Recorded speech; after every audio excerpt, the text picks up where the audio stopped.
morning, my name is Garen Birch, and today I will be answering the question, how are the limitations of students' rights an illustration of the First Amendment in U.S. public schools? My answer to this question is that the limitations of students' rights in public schools is an illustration of the First Amendment so long as these limitations protect the welfare of the students and prevent disruption in the classroom. What is the First Amendment? The First Amendment protects citizens' freedoms of religion, speech, press, assembly, and petition of the government. Throughout my presentation, I'll be referencing the Student Code of Conduct. The Student Code of Conduct outlines proper behavior and rights of students, and many districts around the country have similar sets of rules to those of the Student Code of Conduct. Some may argue that limiting students' rights is a violation of the First Amendment. However, students are subject to time, place, and manner restrictions while in school. These time, place, and manner restrictions limit when, where, and how free speech is expressed.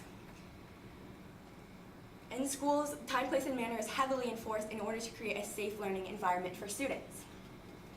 In the court case, Bethel School District v. Frazier, during a school election, Joseph Frazier used a graphic sexual metaphor in order to promote the candidacy of one of his friends. When this case was taken to court, this judges ruled that his suspension was constitutional, as it insulted many young women and disrupted the school learning environment. In the OCPS Student Code of Conduct, it directly states that bullying and harassment are prohibited. OCPS limits free speech of students in order to create the safe learning environment where no one has to fear bullying or harassment. In the court case, Morris v. Frederick, during a school-sanctioned event, Joseph Frederick was standing across his high school holding a sign stating "Bong Hits for Jesus," and was suspended for his actions. When the case was taken to court, it was ruled that this suspension was in fact constitutional, as the sign was promoting illegal drug use and also causing a disruption. In the OCPS Student Code of Conduct, the students have the right to express their views through speaking or writing without being obscene, disruptive, slanderous, or libelous. If the students were allowed to say whatever they wanted to, students would not feel safe. They would be subject to bullying, harassment, and they could no longer feel comfortable in their learning environment. In conclusion, the rights of students are limited in order to create a safe learning environment where no student has to fear being bullied or harassed. Students are responsible for understanding their rights and how they are limited. What questions do you have? All right, 2 questions I have for you. First up, how did you select the strategies you used to gather information, and were they effective?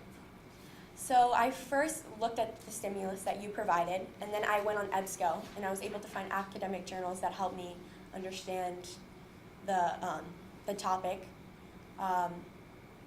I feel as though they're pretty, I also looked at the Code of Conduct. I feel that's a good representation of the rules of pretty much all schools. They all have pretty much similar rules. I feel as though they're pretty effective because it provided me the examples I needed in order to create a good presentation. All right, and next question. What advice would you have for other researchers who consider this particular topic? The advice I have is to make sure that you understand the First Amendment. That's crucial to furthering your research.